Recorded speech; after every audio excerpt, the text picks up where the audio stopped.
Tudo bem, pessoal? Sejam bem-vindos a mais uma aula de CIF. Hoje a gente começa a unidade 2, falando então do chamado mercado financeiro, né? Na primeira unidade a gente se dedicou a estudar só a estrutura do sistema financeiro nacional. Aprendemos um pouco mais sobre as instituições que compõem, né, esse sistema e como ele acontece é o que nós veremos então de agora em diante. Então aí só o cronograma de aulas, reforçando, né, a expectativa da nossa segunda avaliação início de novembro, finalzinho de outubro ali. Eu separei dessa forma porque eu acredito que vai ficar um pouco mais didático para a gente poder estudar, tá? Então hoje a gente vai ter um panorama geral do que seriam todos esses mercados, né? Apesar de que, como nós veremos a seguir, o conceito geral se divide apenas em 4 segmentos principais. Mas a gente vai fazer essa divisão justamente para ter um entendimento melhor, para uma compreensão mais tranquila do que vem a ser então depois a atuação dessas instituições financeiras, em essência o banco, como nós conhecemos, mas outras também é possível que a gente estude, no sentido de debitar e creditar, né? Controlar o próprio patrimônio, atuar com essas operações, oferecer crédito, oferecer financiamento, atuar até mesmo na bolsa de valores e etc. Bom, então alguns conceitos iniciais só para a gente reforçar, juntando aí com o que a gente aprendeu anteriormente. O mercado financeiro, nós podemos entender ele como o próprio ambiente. Tá? Então, nós entendemos o que é o sistema financeiro. O sistema é como isto está organizado no Brasil. Né? Por isso, Sistema Financeiro Nacional. Então, agora nós estamos entrando neste mercado para justamente perceber um pouco mais essa realidade. Quando eu falo ambiente, eu quero dizer o espaço. E aí é muito comum, né? É importante eu já explicar isso logo de início. É muito comum que a gente fala de mercado financeiro, logo o nosso cérebro, às vezes por influências e tudo mais, associe necessariamente a investimentos, a aplicações, a renda fixa, variável, etc. E nós vamos ver que isso é uma fração deste mercado financeiro. O mercado financeiro é toda a movimentação financeira que acontece dentro do sistema financeiro nacional. Então, ele é o ambiente onde nós vimos lá atrás, né? Inclusive com alguns comentários dos colegas aí durante o estudo, de que nós temos aqueles agentes deficitários e nós temos os agentes superavitários. Então, o que, que se faz nesse mercado financeiro? É a troca desses recursos. É justamente a essência do conceito da moeda, né? A troca de algo por algo. Então, neste caso aqui, o que a gente tem que perceber é que existe uma poupança, eu tenho um recurso sobrando, a gente chama isso de recurso excedente, né? Então, eu coloco esse recurso à disposição, eu não vou utilizar ele para meu consumo nesse momento. E aí, o termo poupança é no sentido de aquilo que sobra, tá bom? Não é necessariamente a caderneta de poupança, como a gente vai ver que é um dos produtos. Mas esses recursos excedentes, eles ficam à disposição. E para que eles não fiquem parados, digamos assim, existe justamente o mercado financeiro, né?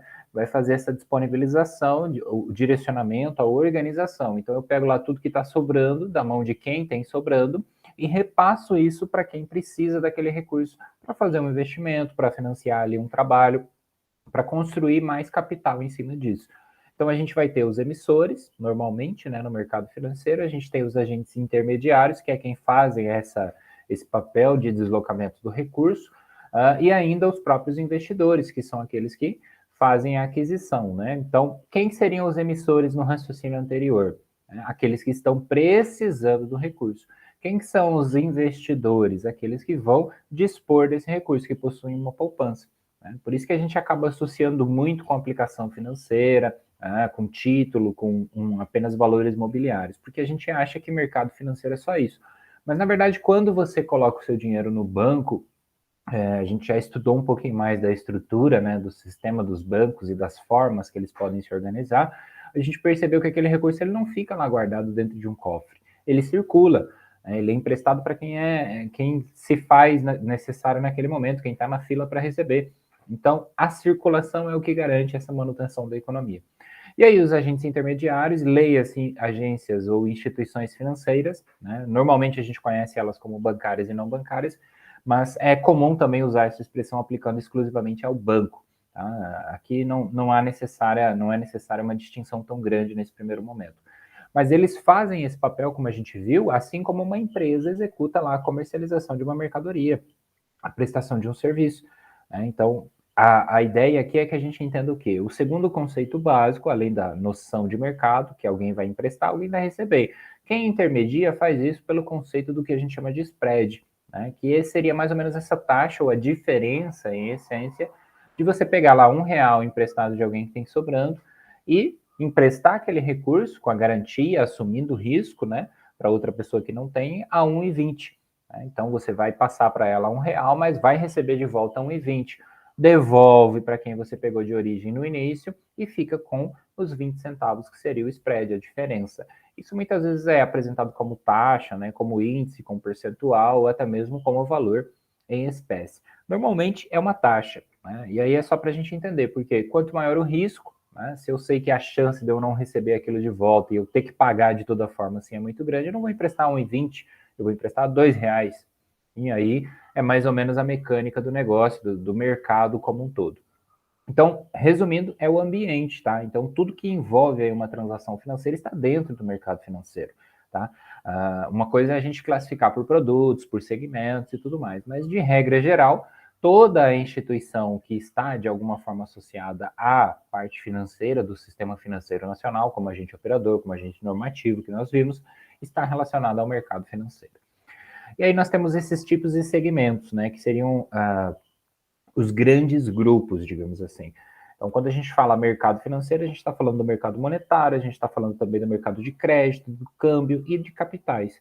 O mais conhecido deles é justamente o de capitais e o monetário também, se a gente considerar que a política monetária no Brasil ela é bem ativa, né? O governo possui uma política e faz propaganda em cima disso, então a gente acaba vendo uma outra notícia. Mas, em resumo, o que seriam esses mercados? Eles são uma coisa só, para a gente entender, tá? Tudo está entrelaçado, tudo está envolvido uma coisa com a outra. Mas seria ali no mercado monetário as operações e as regras estabelecidas como política monetária pelo governo, né, como organizador maior ou central deste sistema financeiro nacional, que nós vimos lá o Bacen, acompanhado, né, ou executando ali, supervisionando as políticas públicas, acompanhado então da Comissão Nacional, do Conselho Monetário Nacional, melhor dizendo. E no mercado monetário acontecem as operações chamadas de curtíssimo prazo com os títulos públicos, né? É mais comum que a gente caracterize dessa forma. Os títulos públicos a gente vai ver daqui a pouquinho o que eles são e não é muito difícil de entender também não.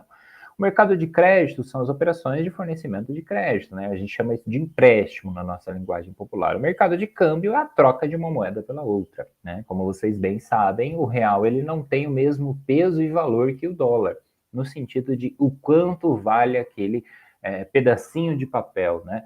Então, às vezes a gente tem aí cotações e é muito comum que a gente perceba a influência disso, né? Cada vez mais com acesso à informação, que quando o dólar sobe, se a gente traz produtos importados, isso fica mais caro. Se fica mais caro, a gente precisa gastar mais para pagar.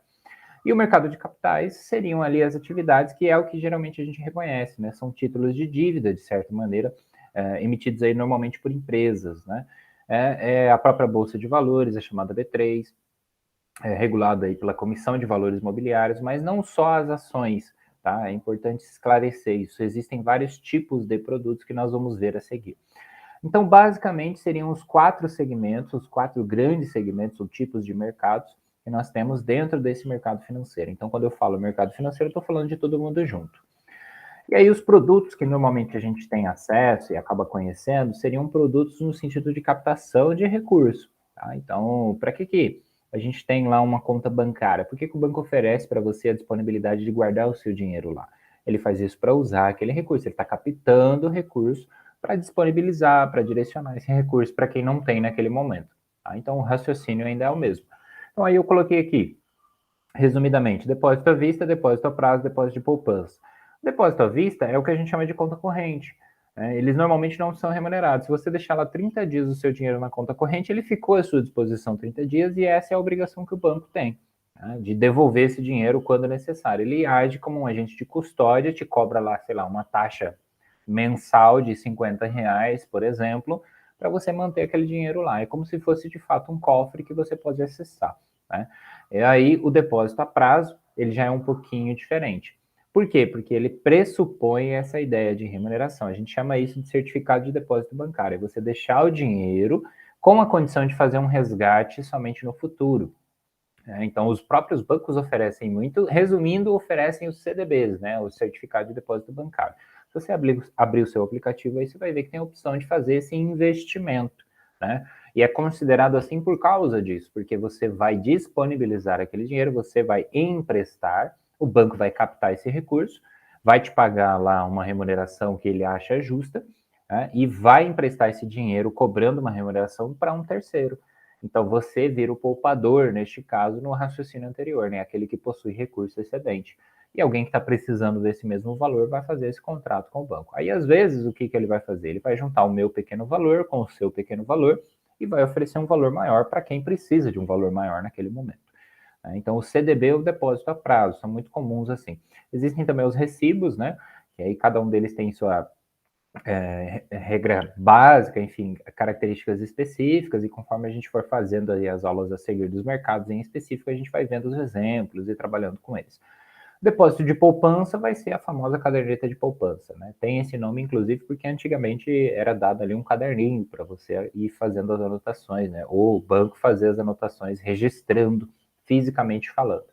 Aí eu coloquei aqui que ela é de 5% ao mês, mais a taxa referencial, para separar ela do depósito à vista, porque ela vai partir desse mesmo pressuposto, né? De que você disponibiliza o seu dinheiro. Apesar de você poder fazer o resgate a qualquer momento, se você resgatar antes do chamado aniversário, né, os 30 dias, normalmente essa é a regra, depositou dia 20 do mês, só pode sacar depois do outro dia 20, senão perde a remuneração. Essa é a condição predisposta.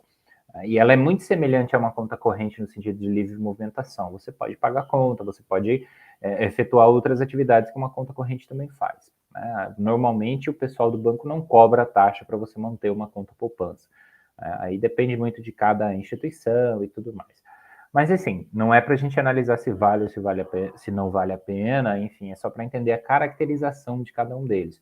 Porque é assim que a instituição financeira, eu estou falando banco, banco, banco, mas é basicamente de onde surge o primeiro recurso que vai parar no mercado financeiro como um todo, né? Ficando à disposição ali daqueles que vão precisar desse recurso depois.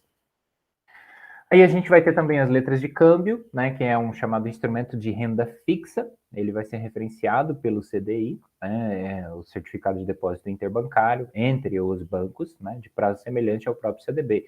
Que aí a diferença do banco se relacionar com o consumidor ou com o cliente, que seríamos nós, ele está trocando essas características, emprestando dinheiro ou pegando emprestado de outro banco.